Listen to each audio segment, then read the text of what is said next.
어떤 공동체든 그것이 교회든 뭐 크게 한 나라이든 그 공동체가 무너지게 되는 과정은 크게 두 가지 이유 때문입니다. 하나는 외부로부터 오는 위협 때문에 결국 그 공동체가 무너지고 쓰러지게 됩니다. 국가적으로 이야기하면 침략 전쟁, 외세로부터 침략을 받고 그래서 그것을 이겨내지 못하고 그래서 나라가 망하고 그런 일이 벌어지죠. 그러나 동시에 그렇게 외부에서 오는 위기와 어려움으로만 무너지는 것이 아니라 또 다른 공동체가 무너지는 원인이 있다면 그것은 내부로부터 나타나는 여러 가지 모순과 갈등과 부패와 이런 것들 때문에 공동체가 무너지게 되는 것을 보게 됩니다.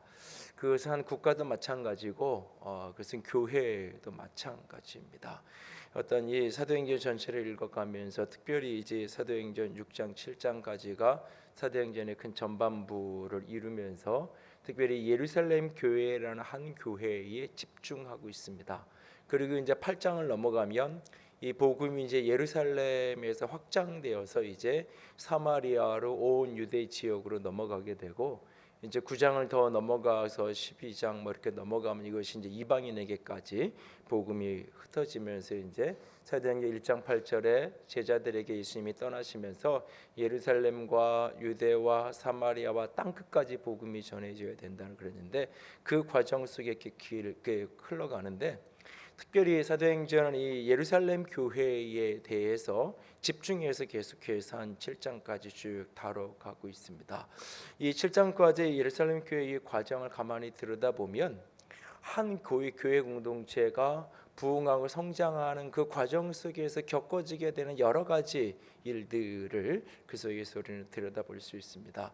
물론 그때와 지금이 사회적인 환경이 다르고 이 복음에 대한 교회에 대한 이 어떤 여러 가지 외적인 환경이 다르기 때문에 그때와 똑같은 핍박도 없고 그때와 똑같은 어떤 시험은 존재하지 않을지 모르지만 여전히 조금만 넓은 관점으로 바라다 보면 동일한 위협과 위기가 공동체 안에 있는 것을 보게 되어집니다.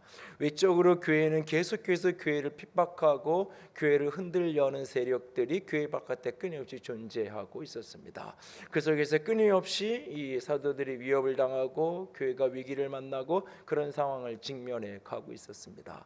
그리고 그런 위협 앞에 교회가 했던 최선의 선택은 무엇이냐? 그들의 위협을 위협으로 맞서는 것이 아니라 힘을 힘으로 맞서는 것이 아니라 그들 앞에 엎드려서 기도하는 방식이 이 세상으로부터 위협을 직면해가는 교회의 방식이었습니다.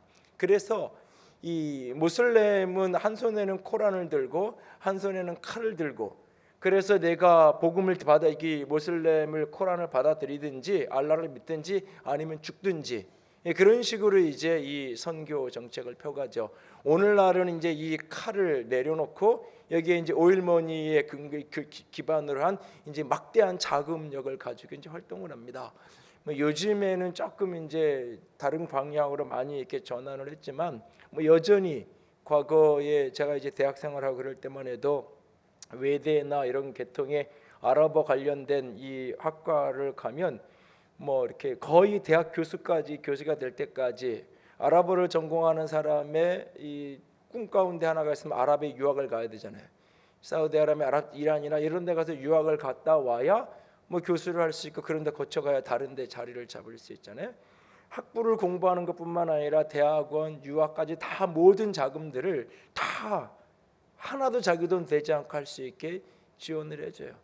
단 하나 모슬렘만 받아들이면 그런 어떤 모습 속에서 지금도 이제 여러 가지 그런 어떤 비슷한 모습들이 자금을 가지고 돈을 가지고 이제 그렇게 하는 그런 모습들이 등장을 하죠. 그런데 그렇게 어떤 이 세상의 힘 그것이 과거의 폭력이었고 칼이었고 총이었다면 지금 시대의 가장 큰 세상의 힘이라는 것은 돈이에요. 한 손에 코란을 들고 한 손에 돈을 들고 세상을 향하여 나아가는 거예요. 그러나 복음은 교회는 한 손에 성경을 들고 한 손에 돈을 들고 교회는 세상을 향하여 나아가는 게 아니에요. 오늘날 선교가 위기를 만나고 교회가 위기를 만난다고 하는 그 본질 가운데 하나는 뭐냐면 계속해서 사도행전을 나누면서 이야기하지만 베드로는 이야기했어요. 은과 금은 내게 없거니와 내게 있는 것으로 내게 주노니 나사렛 예수 그리스도의 이름으로 걸으라. 그러니까 교회는 세상 가운데 예수 그리스도의 복음을 가지고 나아가는 거예요. 세상에 어떤 위협이 다가온다 할때 그 앞에 우리가 세상과 싸울 수 있는 유일한 무기는 기도예요. 그 하나님의 개입하심과 하나님의 도우심으로 세상을 이기고 극복하고 나아가는 거예요. 그 세상의 위기 앞에, 공격 앞에 우리도 똑같이 힘을 키워서, 세상이 물질로 위협하는 것을 똑같이 돈을 모아서, 권력을 모아서, 사람 숫자를 모아서 그것으로 세상을 직면해서 극복해가고 싸워가려 하는 건 결코 하나님께서 허락하시는 방법이 아니에요. 그런데 끊임없이 우리는 세상을 살면서 그 유혹을 받는 거예요. 세상이 교회를 핍박하고 위기를 직면할 때에 세상의 힘을 동원해서, 그것이 권력이든 그것이 돈이든 어떤 것인지 그것을 통해서 교회의 위기를 극복해 가려고 하는, 그러다 보면 결국 교회가 끊임없이 세속화가 되어지고 세상의 권력과 자꾸 밀접한 관계성을 만들어 가게 되는 그런 어떤 모순된 모습들이 나타나게 되는 거예요. 이 사도행전 속에서 외적인 위협이 끊임없이 직면될 때마다 교회가 했던 방식은 엎드려 기도하는 거예요. 그 기도를 통해서 하나님께서 때로는 초월적으로 개입하셔서 감옥에서 옥문을 여시기도 하시고, 하나님께서 그 초월적으로 역사하시면서 그들을 지키시고 도우셔서 그들의 내면을 강하고 담대하게 하시고, 핍박과 고난을 당하면서도 그것을 전혀 두려워하지 않게 하시고, 심지어는 7장에 가면 죽임당하면서도 자신의 목숨을 잃어가면서도 천사의 얼굴을 할 수 있는 가장 행복한 순간, 스데반 집사의 순교의 장면에 그의 가장 행복의 절정은 그가 순교하는 그 순간이에요. 그가 돌에 맞아 죽어가는 그 순간이 그의 생애의 가장 행복한 절정의 순간을 만날 수 있도록 하나님의 성령께서 그를 붙들고 가시는 거예요. 그렇게 교회를, 영혼을 붙들고 세상을 이겨가게 하시는 거예요. 오늘날도 동일한 형태의 핍박이 아니지만 끊임없이 교회 바깥의 어두움이, 사단이 어둠의 세력이 교회를 흔들고 유혹하고 끊임없이 우리를 공격하는 수많은 역사들이 우리에게 있어요.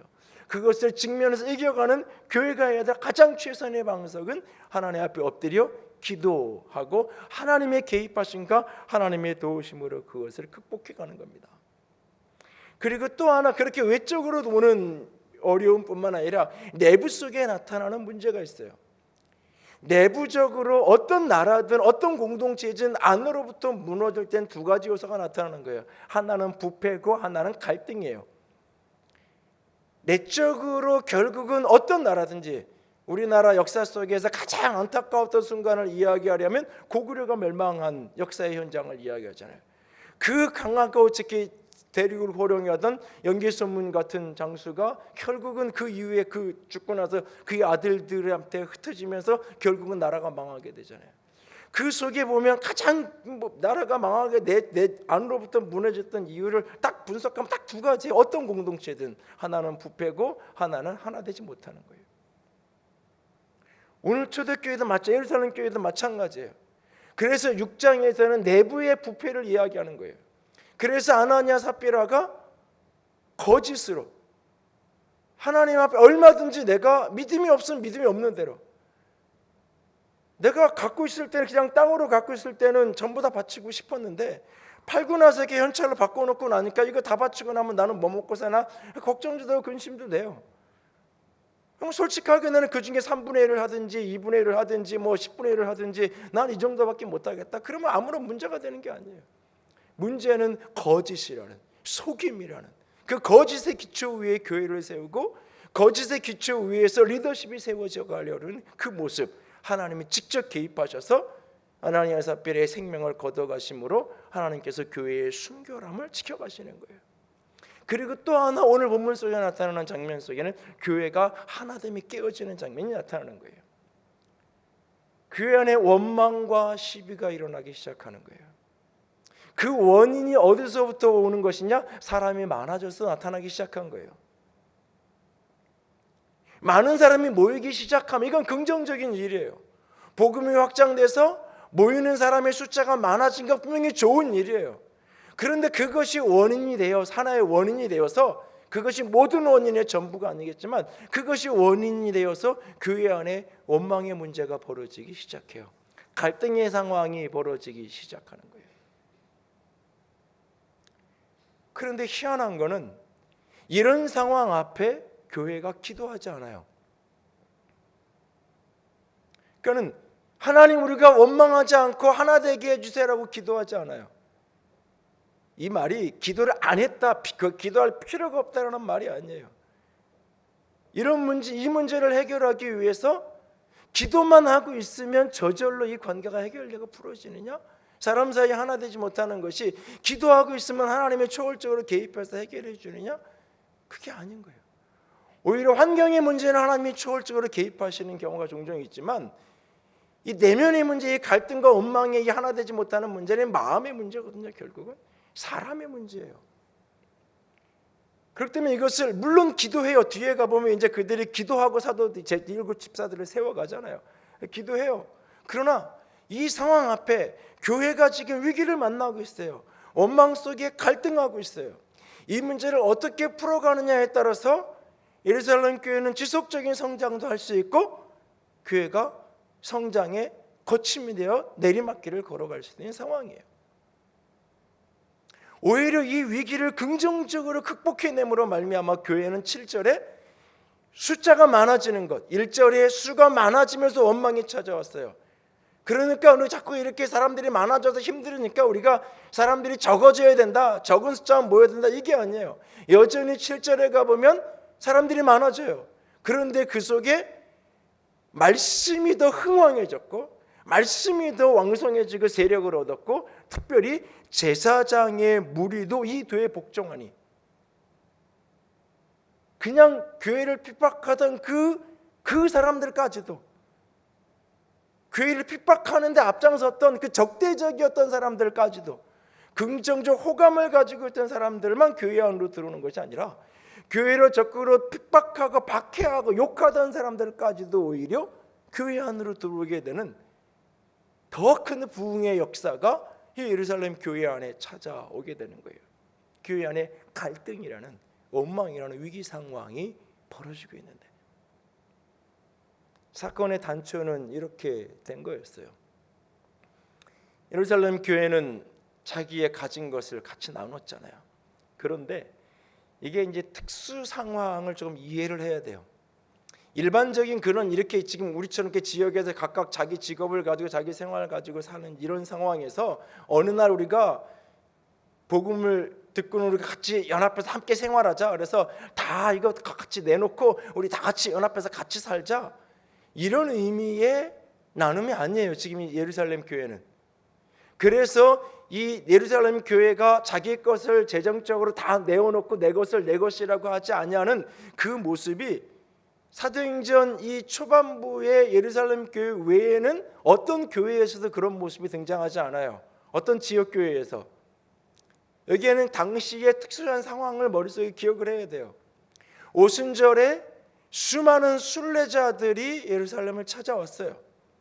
예루살렘 지역에는 당시의 학자들에 따라서 좀 이렇게 여러 가지 견해가 있는데 작게 잡는 사람은 당시에 예루살렘에 상주하는 인구가 6만 명 내외가 예루살렘에 상주하는 거기가 주소지가 거기에 있는 사람들이었을 거라고 대략적으로 추측을 해요. 많이 잡는 학자들도 10만 내지 20만 이상은 잡지 않아요. 아무리 많이 잡아도 대략 한 그냥 어느 정도 이렇게 공감대를 이루는 숫자 정도가 당시에 예루살렘이라는 도시에 상주하는 인구가 대략 6만 명 내외 정도 될 것으로 봐요. 그런데 이 6월절이나 오순절 이런 기간이 되면 순례하는 그런 어떤 절기가 되면 대략 100만 명이 넘게까지 사람들이 모여드는 거예요. 여러분들이 여행을 갈 때 요즘에는 카드 한 장 들고 가면 어디에 가서도 전 세계 어디에 가서도 해결이 되지만 이 카드가 없는 시절에 여행을 가려면 반드시 우리가 돈을 준비해 가잖아요. 가서 내가 먹고 잘 수 있는 돈을 먹고 자고 쓸 수 있는 돈을 내가 챙겨가잖아요. 그리고 내가 예상하는 것, 계산에 뽑은 것 플러스 알파로 혹시 예기치 않은 일에 벌어졌을 때에 할 수 있는 비상 정도를 챙겨가지고 가잖아요. 내가 열흘을 여행을 하면 열흘 머물 것 거기서 플러스 며칠까지 챙겨서 가는 거예요. 이 사람들도 그렇게 순례를 온 거예요. 그런데 그 속에 그 자리에서 오순절에 성령이 임하는 놀라운 사건을 경험하게 된 거예요. 그래서 너무너무 그 복음이 좋고 감격해서 집에 돌아가는 것을 잊어버린 거예요. 거기에 수많은 사람들이 그대로 눌러앉아서 머물기 시작한 거예요. 가지고 온 돈은 열흘치 한 달치 먹을 거예요. 어떻게 해서 그거 가지고 이렇게 해서 열흘치 챙겨온 사람 20일 버티고 한 달치 챙겨온 사람 2달 버텼어요. 그러기도 어렵잖아요. 그럴 때 예루살렘에 상주하고 있던 사람들, 그런 사람들, 대표적으로 바나바 같은 사람들, 그런 사람들이 자기의 전 재산을 내어놓는 거예요. 이 사람들 같이 먹을 수 있게. 그냥 뭐 내가 조금 통장에 있는 거 조금 빼다가 바쳐서는 지금 이 엄청난 사람들 뭐 이 중에 뭐 한 끼도 해결이 안 되는 거예요. 이 사람들 숫자 계산해 보니까. 그러니까 자기 집 팔아서 땅 팔아서 내놓는 거야. 이 사람들 같이 먹을 수 있게, 생활할 수 있게. 예루살렘 교회는 지금 그런 상황 속에 놓여 있는 거예요 지금. 그런데 이제 여기서 적극적이고 능동적으로 이들이 예수님의 말씀처럼 온 유대로 사마리아로 전 세계 열방 가운데로 이게 이 복음을 가지고 흩어져야 되는데 그렇지 않고 너무너무 처음 복음을 듣고 감격되고 좋으니까 계속해서 모이기만 하는 거예요. 그것이 이제 7장 8장으로 넘어가면서 엄청난 박해가 찾아오면서 박해에 의해서 이들이 이제 흩어져서 복음 사역을 이제 전 세계로 이제 유대로 사마리아로 복음이 흩어지면서 나아가게 되는 과정을 거쳐가게 되는 거예요. 그런 상황 속에 이렇게 모여 있어요. 그러니까 이제 교회에서 그 엄청난 재정을 가지고 있는 사람들을 먹여야죠. 나눠야죠. 이렇게. 뭐 그냥 막 나눠줄 수 없으니까는 나름대로의 어떤 원칙을 정해 규칙을 정해서 배식을 할 거 아니에요. 일주일치씩 식량을 주든지 요즘처럼 뭐 이런 상황이면 돈 주고 어디 가서 사 먹어 이럴 수 있는 상황이 아닐 거 아니에요. 뭐 하루치씩 매일마다 와서 매일 먹을 거 가져가게 하든지 뭐 이런 식으로 이렇게 그 사람들을 나누는 거예요. 그런데 사실은 몇천 명, 지금 이 사도행전에 나오는 숫자만 봐도 5천 명, 3천 명 이런 숫자가 나오잖아요. 이 숫자를 문자 숫자를 그대로 대입을 한다면 벌써 예루살렘 교회가 10,000명 이상이에요. 이 사람들에게 이렇게 나눠주다 보면 여러분 교회에서 뭐 우리 교회도 이렇게 이 정도 숫자만 돼도 예를 들어서 뭐 이렇게 기념품으로 타월 하나씩 만들어서 교인들 나눠주다 보면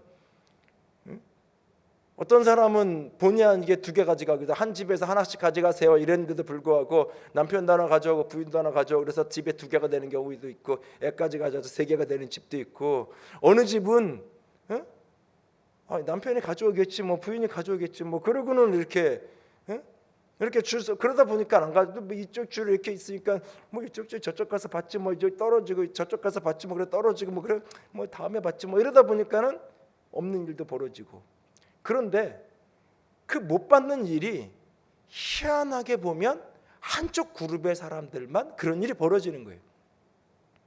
쉽게 나눠주다 하다 보면 중간에 빼먹는 사람들이 있을 수 있는 거예요. 상식적으로 빼먹었으면 나 못 받았다고 와서 다시 줄 서서 받아가면 되는 거예요. 확인하고 진짜 안 가져가는지 점검하고 주면 되는 거예요. 그런데 그런 사람들이 공교롭게도 비슷한 그룹의 사람들만 어떤 사람들만 우리도 때로 그렇지 교회에 어떤 일이 있는데 행정처가 뭐 이렇게 있어가지고 무슨 이렇게 명단을 하는데 빼지는데 우리 교구만 반복해서 빠져. 목사님이 우리 교구를 싫어하는구나. 그래서 관심이 없으니까 빠져도 모르는구나. 한 번이면 이 실수로 뭉텅이로 빠졌나 보다 그러는데 같은 교구만 2번, 3번 이렇게 하면은 이게 뭔가 의도가 있는 게 아닌가? 이런 생각을 미루할 수 있는 거예요. 여기도 지금 그런 일이 벌어진 거예요. 희한하게 지금 헬라파 유대인들만 빠지는 일이 벌어져요. 헬라파 유대인들이 뭐냐면 지금 외부에서 그렇게 지금 외부에서 있다 온 사람들 그런 사람들만 이게 빠지는 일이 벌어지는 거예요. 외지에서 있다가 온 그러면서 이렇게 헬라파 그 그룹이 이방 땅에서 살다가 온 그런 사람들 그러니까 지리적인 문제가 어떻게 보면 되는 거예요. 그런 사람들이 공교롭게 빠지는 거예요. 그러니까 나 빠졌는데요 내 거 주세요 이게 아니라 한두 사람이 그렇게 얘기하다가 이제 그게 그룹이 되는 거예요. 받은 사람도 우리 그룹만 빠졌어? 우리 쪽만 빠졌어? 이거 문제 있는데 라고 문제를 제기하기 시작하는 거예요. 원망의 소리로. 그리고 거기에 누군가가 말을 만들어내는 거예요. 성경에 기록되지 않은 행간을 읽어보면 말을 만들어내는 거예요. 사도들이 다 히브리파여서 그래. 사도들은 다 예루살렘과 그 유대 땅에서 그 갈릴리와 이 예루살렘과 이 지역에서 나고 자란 사람들이잖아요. 전통적인 히브리파 유대인들이에요. 왜지? 외국 여행이라는 것은 한 번도 제대로 가본 적이 없는 그런 사람들이에요. 여행도 한 번. 그래서 저 지금 사도들이 교회의 리더가 한쪽 편 사람들만 있으니까, 교회 리더가 다 전라도 사람들이니까 경상도만 빼먹는 거야. 교회 리더들이 다 이렇게 남자만 하다 보니까 여자들을 빼먹는 거야. 이런 식으로 어떤 그룹, 사도들이 히브리파 사람들만 주로 사도들이 이루어져 있으니까 이런 일이 벌어지는 거야 라고 하면서 교회 안에 헬라파 그리스도인들과 히브리파 그리스도인 사이에 갈등이 생기기 시작하는 거예요. 원망하는 일이 벌어지기 시작한 거예요. 이 장면에서 사도들은 사람들을 불러다가 설득하지 않아요. 좀 이해해달라고 말하지도 않아요. 어찌 보면. 그러면서 이 본문 속에서 조금은, 이 본문을 늘 읽어온 사람들에게는 이게 낯설지 않게 그냥 자연스럽게 들리지만 조금은 앞뒤가 안 맞는 이야기를 해요. 갑자기 무슨 얘기를 하냐면, 열두 사도가 모든 제자들을 불러놓고 온 교회 성도를 다 불러놓고 하는 이야기가, 우리가 사도들이 하나님 말씀 제쳐놓고 접대를 일삼는 것이 마땅치 않다. 우리가 지금 하나님의 말씀을 제껴놓고 지금 이 일만 하는 것은 지금 이렇게 문제가 있다. 그러니까 너희들이 지금 이 일을 잘할 수 있는 사람들, 3절의 조건, 형제들 중에 성령과 지혜가 충만하고 친치 않는 사람 7을 택해라. 그러면 그 일을 그 사람들에게 맡기겠다 라고 이야기를 해요. 그리고 4절에 우리는 오로지 기도하는 일과 말씀 사역에 힘쓰겠다라고 이야기해요. 여러분, 이 부분은 아주 조심스럽게 잘 읽어야 돼요. 이걸 피상적으로 적용해서 여기에 있는 사도들을 목사로 적용을 하고, 여기에 있는 집사를 평신도로 적용을 해서 목사는 기도하고 말씀하는 일만 해야 되는 거고, 목사가 그런 일을 하면 교회가 원망이 생기고 갈등이 생기고, 목사가 그런 일을 안 하고 그런 일은 성도들 미리 알아서 해야 교회가 분란이 없고 원망이 없어? 진짜 그래요? 여러분들이 알고 있는 교회들을 가만히 스케치해봐요. 원망과 시비가 있는 교회든지 그렇지 않은 교회든지 가만히 생각해 보세요.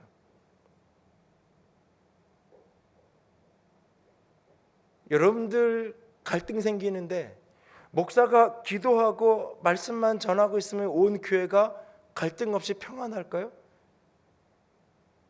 생각해 보세요. 그럴 수 있다면 나는 그러고 싶어요. 우리 교회가 목사가 그냥 기도하고 설교만 하면, 그리고 성경 공부만 시키고 제자 훈련만 하면 교회는 어떤 종류 원망도 없고 시비도 없고 교회는 늘 하나 될 수 있다라면 나는 아무것도 안 하고 그것만 하고 싶어요.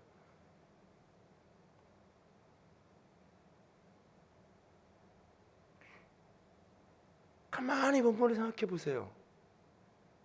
이 본문을 이해할 때 사람들이 오해하는 게 뭐냐면, 교회에 갈등이 생기고 원망과 시비가 생기는 이유가 뭐냐? 목회자들이 그 일에 자꾸 관여하니까, 재정에 관여하고 어떤 문제에 이렇게 자꾸 개입하니까 문제가 생기는 거다? 아니에요. 그럴 수도 있고 그렇지 않을 수도 있어요.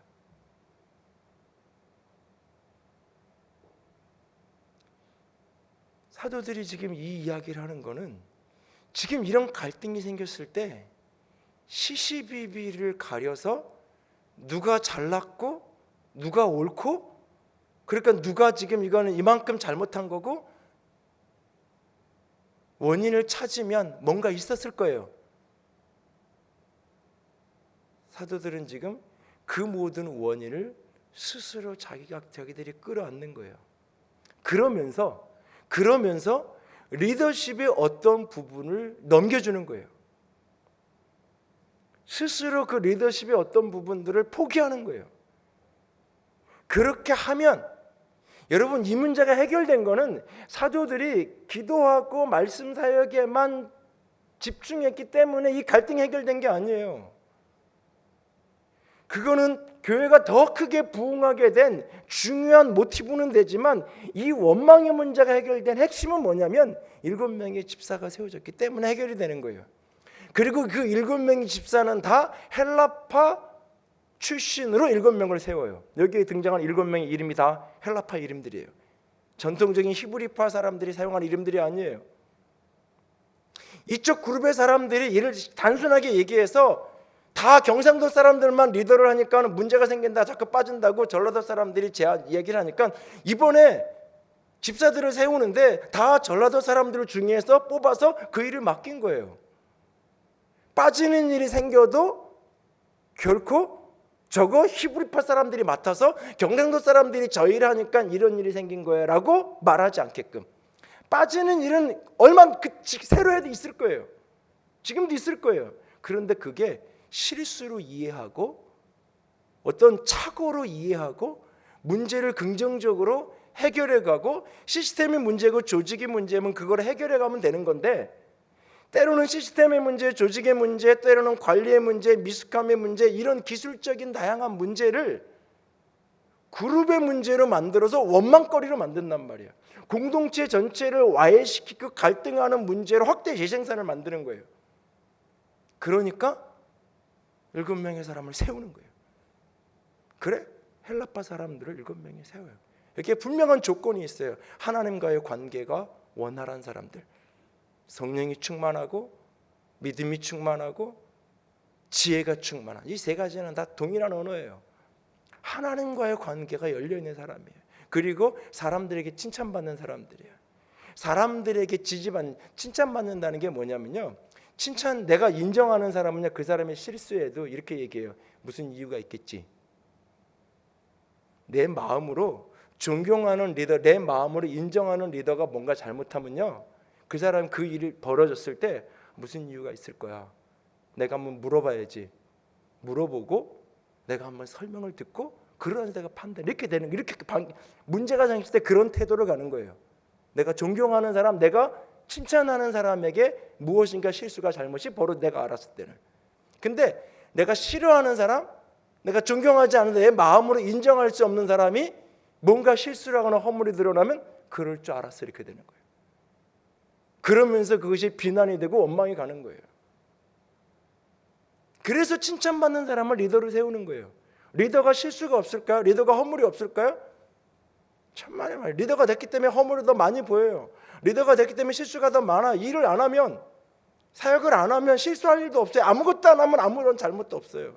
뭔가를 하려다 보니까 실수가 있는 거예요. 뭔가 역할을 하고 뭔가를 하려다 보니까 거기서 이렇게 뭐 잘못도 있는 거고 큰 소리도 나는 거고 문제가 생기는 거예요. 아무것도 안 하면 그냥 다 교회 안에 좋은 사람으로 남아있을 수 있어요.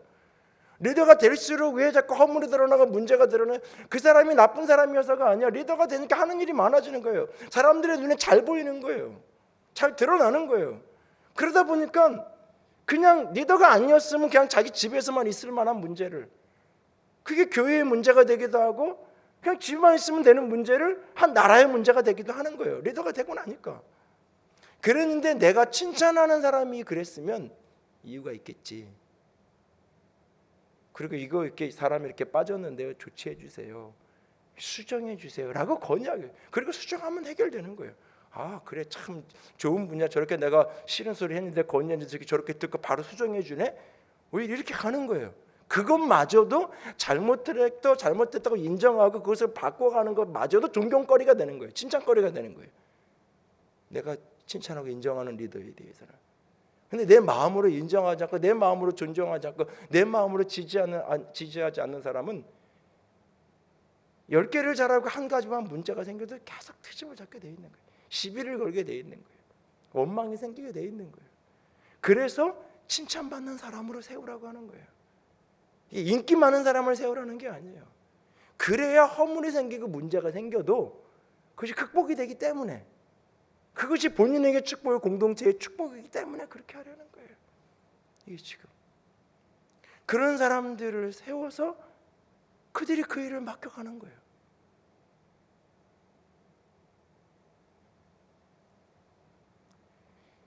사도들이 왜 기도와 말씀에 전무할 수 없었을까요? 이 말씀을 거꾸로 뒤집어 읽으면 사도들은 왜 기도와 말씀에 전무할 수 없었을까요? 집사를 안 세웠기 때문에 그런 건가요? 아니에요. 교회 안에 원망과 갈등이 있을 때 목사는 기도와 말씀에 전무가 안 돼요. 교회 안에 성도들 사이에 원망과 갈등이, 그 시비가 벌어졌을 때 그 원인이 누구에 있든지 모든 일은 박수가 쳐야 벌어지는 거예요. 한 사람이 99고 한 사람이 1이라 할지라도 다 자기 나름의 이유가 있고 자기 나름의 억울한 게 있는 법이에요. 모든 게 다. 그래가지고 갈등이 벌어지면 벌어질수록 목사는 기도할 수 없어요. 말씀을 봐도 말씀이 안 보여요.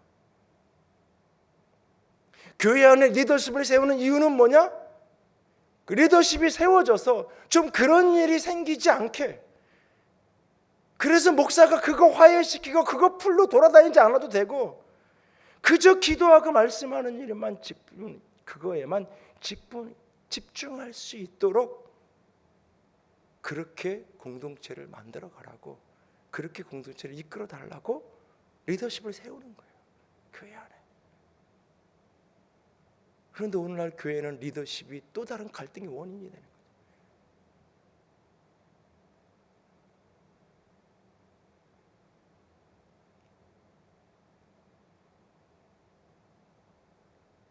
오늘날 우리가 꼼꼼히 이 부분을 우리 자신들에게, 우리 교회에게 다시 한번 적용해 볼 수 있을 겁니다. 리더란, 교회의 리더가 된다는 것, 그 핵심은 뭐냐? 권위를 갖는 게 아니에요. 힘을 갖는 게 아니에요.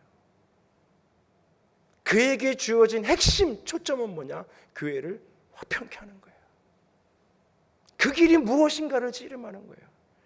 성도가 평안하면, 교회가 화평하면 목사는 기도하고 말씀하는 일에만 전념할 수밖에 없어요.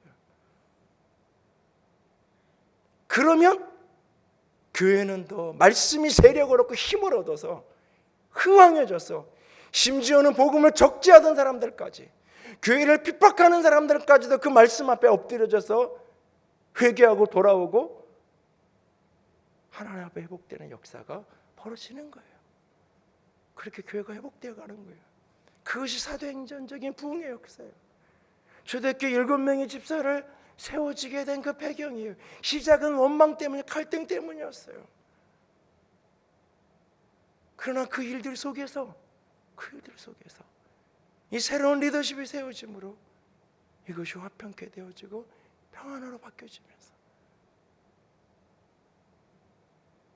여러분 뒤에 보면 스데반 집사님은 설교하잖아요. 7장에 등장하는 스데반의 설교는 그 누구의 이 사도행전에 등장하는 베드로의 설교 다음으로 탁월한 설교예요. 뒤에 가면 8장 9장 가면 빌립은 능력 사역자잖아요. 병 고치고 치유하고 귀신 쫓아내고. 평신도는, 집사는 뭐 재정 관리만 하면 되고 교회 청소만 하면 되고, 아니에요. 얼마든지 말씀도 전할 수 있고 얼마든지 사역도 할 수 있어요. 그래서 그 모든 것은 다 두 번째예요. 핵심이 뭐냐? 첫 출발이 뭐냐?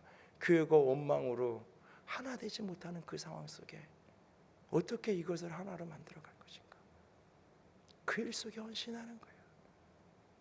그러면서 교회는 다시 말씀으로 흥왕해지고 말씀의 영광이 왕성하여지는 역사가 나타나는 거예요. 리더가 된다는 것, 사명을 받아서 특별히 평신도 사역자로 내가 주님 앞에 선다는 것, 그 초점이 어디에 있는지를 본문을 곰곰이 끊임없이 들여다볼 수 있기를 합니다. 리더를 세워가는 것, 그렇게 세워가는 거예요. 그렇게 세월이 흘렀기 때문에 아니요. 바로 그 일을 위해서, 화평케 하는 그 일을 위해서, 그 일을 위해서 헌신하고 그 일을 위해서 나를 드릴 때, 그런 리더십들이 교회 안에 세워질 때 그 교회는 끊임없이 흥왕해져 가고 끊임없이 부흥해져 갈 거예요. 그렇지 못할 때 교회는 흔들리고 위기를 만나고 어려워지고 말씀의 힘을 공동체 안에서 잃어버리게 되어질 거예요. 사실 여러분들이 이 일을 위해서 특별히 교회가 다음 달에 이제 임직식을 하고 이런 부분들을 교회 안에 세워가야 되는데 여러분들이 끊임없이 기도해 주셔야 돼요. 예배의 선배들을 만나고 목회자들을 만나면 열이면 열, 백이면 백 다 걱정이에요. 다 만나는 목회자들마다 똑같은 얘기를 다 해요. 진짜 네가 목회자로서 이제 테스트를 받는 시간을 거칠 거다. 지금이라도 생각해봐라. 임직식 하지 마라. 10명이면 10명 다 나한테 그래요. 건축을 하고 나서부터 교회가 더 힘들어질 수 있다. 왜? 건축이라는 초점을 가지고 힘들어도 어려워도 어쨌든 온 교회 이제 하나의 초점을 가지고 가던 시절이 있었는데 이제는 그것이 이루어지고 이 안에 있으면서 그 초점이 자꾸 분산되면서 각각 자기 소견에 오른 대로 교회가 이 사람은 이게 중요하고 저 사람은 정의에 중요하고 이 사람에게 각각 자기 소견에 오른 대로 그러면서 교회는 또 다른 분란거리, 갈등거리. 그래서 건축하고 3년 내에 쫓겨나는 목사를 수없이 봤다.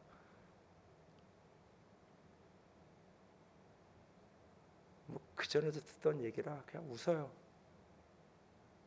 돌아서서 기도할 뿐이에요.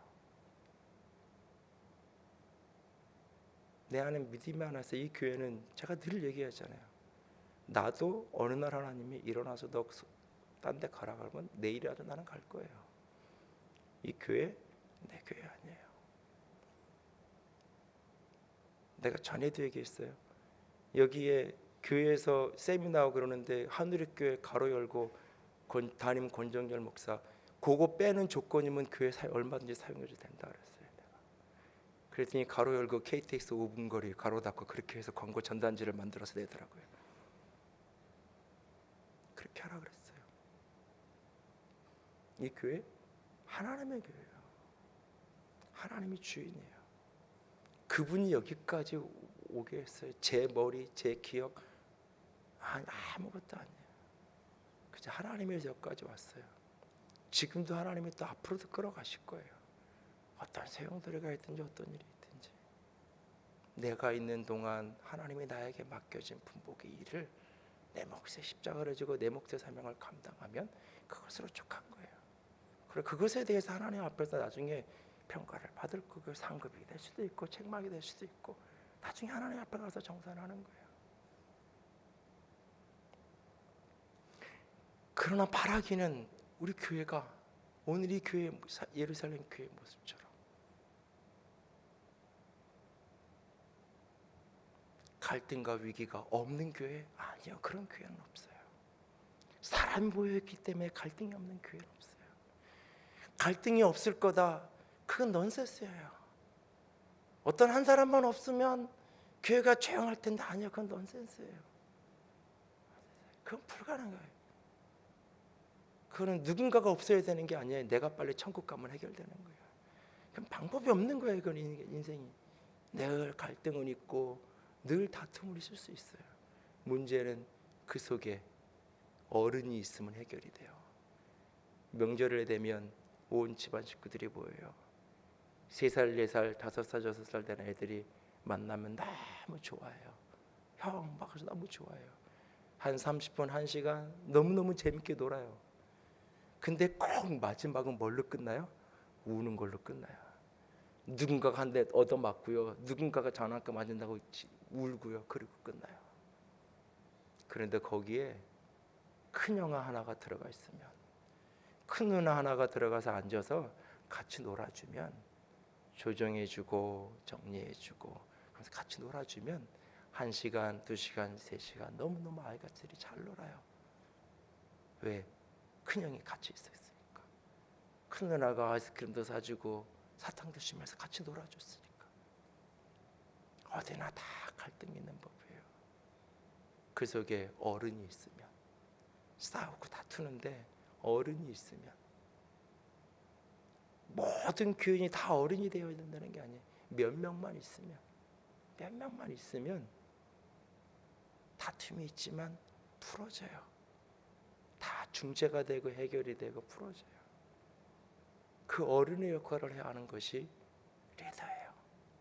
오늘 초대교회 예루살렘 교회 7집사, 오늘 우리 교회에 세워질 장로, 안수집사, 권사가 바로 그런 역할을 해야 돼요.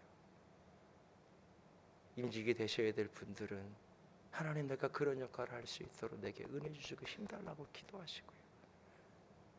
여러분들이 위에서 배후에서 기도하실 때 바로 그 부분들을 위해서 기도하셔야 돼요.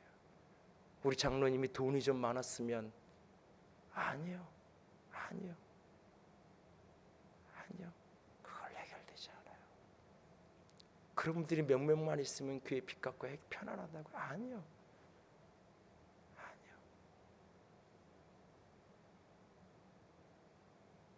하나님이 원하시면, 하나님이 결제만 떨어지면 50억 하루에 다 하나님 해결하세요.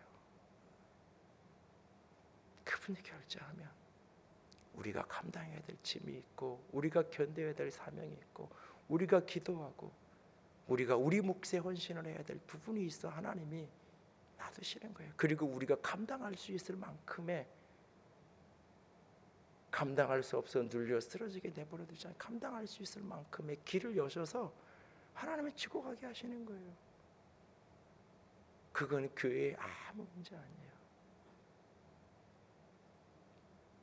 교회가 연합되고 하나 되고 원망과 시비가 긍정적 에너지로 극복되어 갈 수 있도록 늘 기도해 주시고 그 일에 함께 헌신할 수 있기를 원합니다. 어제도 오늘도 내일도 그렇게 갈 때 목회자들은 저뿐만 아니라 사모뿐만 아니라 부교육자들도 어떻게 하든지 말씀을 전하기 위해 말씀 갖고 씨름하고 그 말씀 위에 기름 부어지도록 기도하는 일에 헌신하면서 걸어갈 수 있을 거예요. 그때 이 교회는 점점 더 말씀의 능력으로 교회가 부흥하고 성도들이 말씀의 도 위에, 진리 위에 엎드려지게 되는 역사가 나타날 거예요. 그 역사가 우리 교회의 이야기가 될 수 있도록, 오늘 본문 7절의 이야기가 이 하늘의 교회의 이야기가 될 수 있도록 하나님의 말씀이 점점 왕성하여 예루살렘에 있는 제자의 수가 더 심히 많아지고 허다한 제사장의 무리도 이 도에 복종하니라. 이 말씀이 우리 교회의 간증과 고백이 될 수 있도록 여러분들이 붙들고 기도해 주시고 함께 헌신하며 걸어갈 수 있기를 주님의 이름으로 부탁을 드립니다. 기도합시다.